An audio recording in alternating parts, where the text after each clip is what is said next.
예, 오늘의 시황 브리핑 시작하겠습니다. 중동 정세 불안 이런 이슈들이 겹치면서 하락하는 그런 모습을 보였고, 중동 같은 경우는 이제 이스라엘 피해가 제한적이기 때문에 맛보기 쉽지 않을 것 같다 이런 해석이 나오면서 장중에 좀 낙폭을 줄이기도 했었거든요. 그런데 또 재보복할 것 같다, 심지어 핵시설 공격할 것 같다 이런 뉴스까지 나오면서 또 다시 밀리는 그런 모습을 보였습니다. 외국인들이 이틀 연속 순매도 하면서 지수 하락에 영향을 줬고, 금융투자도 3일 연속 매도하면서 대형주 끌어내리는 그런 역할을 했습니다. 코스닥 2차전지, 다음에 코스피 금융주, 비철금속 일부, 방산주 이런 종목군들이 선전하긴 했지만, 업종이 전체적으로 움직인 종목군들은 그렇게 이제 많이 나오진 않아서 전체적으로 좀 밀린 날이었다 이렇게 보면 되겠습니다. 우선 중동 변수가 장중에 영향을 좀 많이 준 것 같아요. 타임라인으로 보면 이란이 이제 공격을 하고, 그 다음에 대가 치를 거야 이렇게 이스라엘 측에서 이제 밝히긴 했는데, 이란 쪽에서는 사실 알고 보니까 이스라엘 피해가 그렇게 크지 않았대요. 그리고 또 이란이 우리 공격할 거야 라고 이제 미리 이야기를 또 해줬다 이런 보도도 있었죠. 그러면서 이란 쪽에서 이스라엘이 보복하지 않으면 이걸로 끝이야 또 이렇게 언급을 했거든요. 그래서 이걸로 이제 불확실성이 일단 완화가 되나 보다 이렇게 이제 판단을 했는데, 오후 들어서 이제 나오는 보도가 이스라엘이 며칠 이내에 대대적인 보복을 할 것이고, 그 타켓에 핵시설도 포함이 된다더라 이런 기사가 또 나와버렸거든요. 그래서 그러니까 중동 정세가 계속 이어질 수도 있겠구나. 더군다나 우리 휴장인데 뭔 일 생기면 어떡하지? 이런 걱정이 되면서 이제 매도 물량이 나왔고, 근데 사실 이란 쪽 보면 이란 그 외무장관 그 트윗, 지금 이제 X라고 하죠. 내용에서 올려진 내용을 보면 그 이스라엘이 우리를 공격했기 때문에 우리가 이스라엘을 공격한 거야. 정당 방위야. 이런 식의 어떤 표현을 하고, 우리 2달 동안 정말 엄청나게 참다 한 번 때린 건데, 만약에 보복 안 하면 이것으로 끝. 그러니까 우리 이제 그만하자.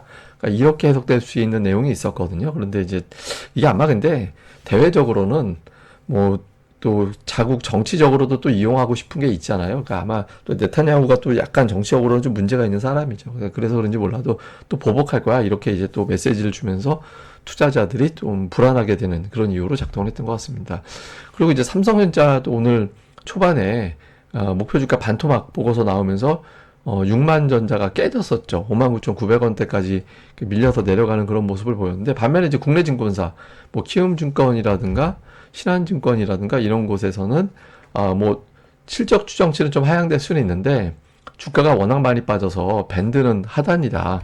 아침에도 제가 잠깐 삼성전자 PBR 밴드 보여드렸습니다만, 실제로 보면 지금 PBR 밴드 추세로 볼 때 하단 쪽에 내려와 있는 상태라서 더 빠지기도 좀 애매한 위치다 이렇게 평가가 되는 거죠. 그래서 오늘 초반에 하락하고 그 자리에서 매수가 가동이 돼서 장중에 몇 번 상승 전환 시도를 하기도 했죠. 근데 어쨌든 투자자들 입장에서는 전체 시황으로 볼 때 삼성전자에 대한 어떤 공격, 이걸 공격이라고 표현하는 게 맞는지 모르겠는데, 그러니까 외국계 증권사에 계속해서 부정적인 평가가 나오면 시장이 좀 추세로 돌리긴 쉽지 않을 것 같다 이렇게 이제 걱정을 하게 되고, 이런 것들이 또 시장을 뒷부분에 다시 밀어내리게 되는 그런 이유로 작동을 했던 것 같습니다.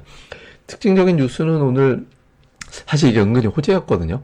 그러니까 금투세 폐지로 가닥을 잡은 것 같아요. 그러니까 좀 유예 쪽으로 우리가 알고 있었잖아요. 그런데 폐지 쪽으로 가는 것 같다. 그래서 이런 내용들이 이제 보도가 됐거든요. 그래서 물론 이제 이게 어떻게 될지는 아직 모릅니다. 그러니까 어떻게 될지는 정적인 이해관계도 좀 있을 거기 때문에 어떻게 할지 모르겠지만, 현재 분위기는 최소 유예 아니면 폐지 쪽으로 가는 게 아닌가 이렇게 이제 평가가 되는 거죠. 그래서 오늘 오전에 코스닥이 좀 돌아서기도 했던 게 아마 이 뉴스 영향도 일부는 있었던 것 같아요. 또 금요일에 우리 입장에서는 상당히 좀 중요하게 영향을 줄 수 있는, 우리 증시 입장에서는 그런 재료가 될 것 같고, 그 막판에 장마감하기 직전에 또 삼성전자가 그 엔비디아에 이제 공급하는 게 또 실사까지 끝냈다더라. 물론 이제 실사 끝나고 나서 이제 또 콜을 하긴 해야 되는데, 이 내용을 좀 보면 이번 문제, 지난번 HBM 문제가 이번에 좀 해결된 걸로 보인다.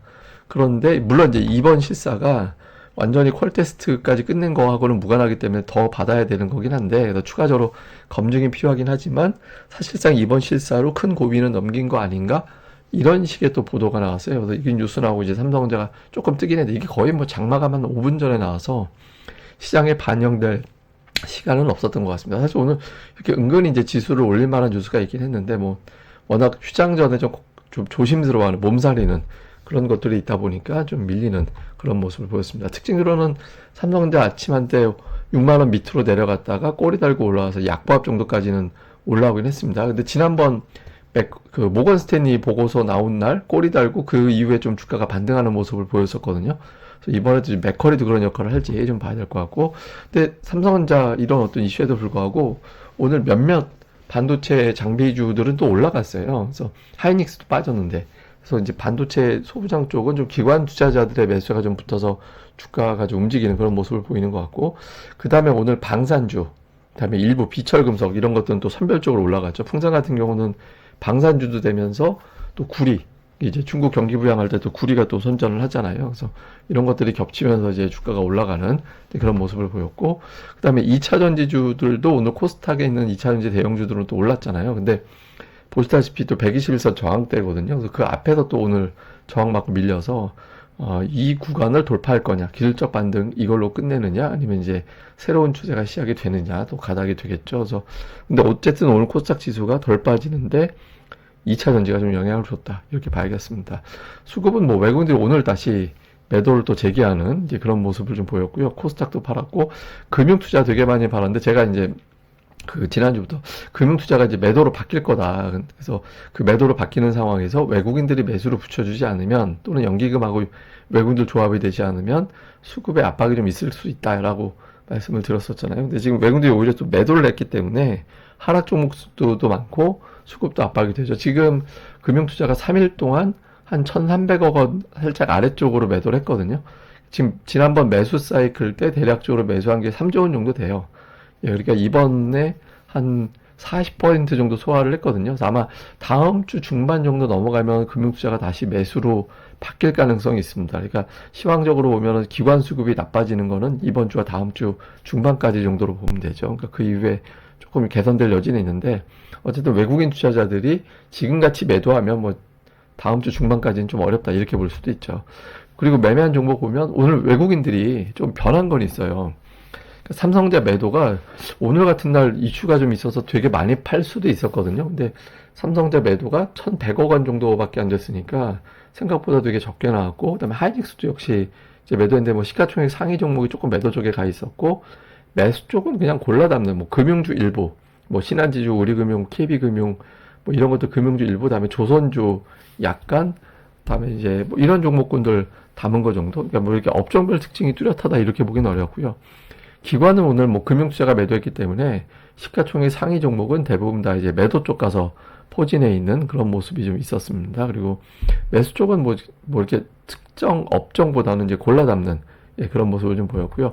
코스닥 쪽에서는 외국인 투자들이 2차 전지, 에코프로 엔캠, 에코프로비엠 이런 것들 매수하고, 그 아랫단에 가면 이제 반도체주 약간 이제 매수가 있는 그런 모습이 있었고, 그다음에 알테오젠을 제외하고는 이제 바이오 관련된 종목이 매도 쪽에 조금 더 많았습니다. 그리고 기관은 뭐 오늘 역시 2차 전지, 그러니까 에코프로비엠, 에코프로 이런 종목군들이 매수가 있었고, 그 엔터주 또 매수, 그러니까 JYP 뭐 이런 종목군들이 또 매수에 들어가 있었거든요. SMJYP가 매수에 있었잖아요. 근데 이 아랫단으로 보면 반도체 종목을 또 소수하게, 그러니까 최근에 약간 기관이 특이한 게 반도체를, 그러니까 특정 종목을 왕창 매수하는 게 아니라 그냥 자잘하게 여러 개를 매수하는 뭐 그런 특성이 좀 있거든요. 그래서 그런 형태의 어떤 매매를 보인 게 오늘 장의 특징이었습니다.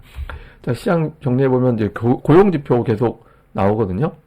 근본으로는 미국의 고용지표가 어떻게 되느냐, 금리나 폭, 경기에 대한 논란 이런 것들이 또 영향을 주는 거니까 또 이제 계속해서 고용지표 나오는 수치 좀 주목해 볼 필요가 있고, 그 다음에 올해 이제 중동 사태 공식이 좀 한번 붙고 나면 잠잠해지는, 붙을 때 뭐 전면전 막 이런 뉴스 막 쏟아지다가 그 이후에는 또 잠잠해졌었거든요.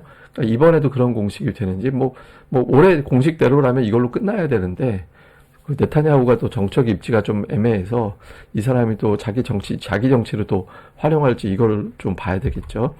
그 다음에 이제 이틀 동안 우리 증시는 이제 휴장이고, 그 사이 이제 미국은 2번 열리게 될 텐데, 움직이는 업종이 뭐가 될 거냐. 그러니까 미국에서 예를 들면 지금 방산주가 상대적으로 강하다든가 뭐 이런 모습 보이잖아요. 근데 반도체가 되게 약했고, 그러니까 이 구도를 되면 우리 증시는 좀 부정적이죠. 그러니까 이제 뭐 빅테크를 포함해서 또 반도체라든가 이런 등, 아니면 뭐 테슬라라든가 이런 종목들이 움직이는지 봐야 될 것 같고, 앞서 말씀드린 대로 삼성전자 보고서 세게 아주 후려치는 보고서 나오면 그때가 또 바닥이 되는 그런 패턴이 있었거든요. 그래서 이번에도 좀 비슷한 어떤 단기적인 반응이 나오는지 좀 봐야 될 것 같습니다. 근데 이게 그 맥쿼리가 이제 이전에 나왔던 기사를 제가 이제 찾아서 보는 건데, 외국계 IB 삼성 어닝 좋고 11만 전자 간다. 이게 언제 쪽이냐면 1월에 나온 보고서예요. 그러니까 1월에 삼성전자 잠정 실적 나오고 이제 실적이 조금 안 좋은데 라고 하는데 11만 전자 간다고 그때 보고서 낸 거였거든요. 근데 공교롭게도 그때 보고서 낸 게 연이어서 모건 스탠리하고 맥쿼리였어요.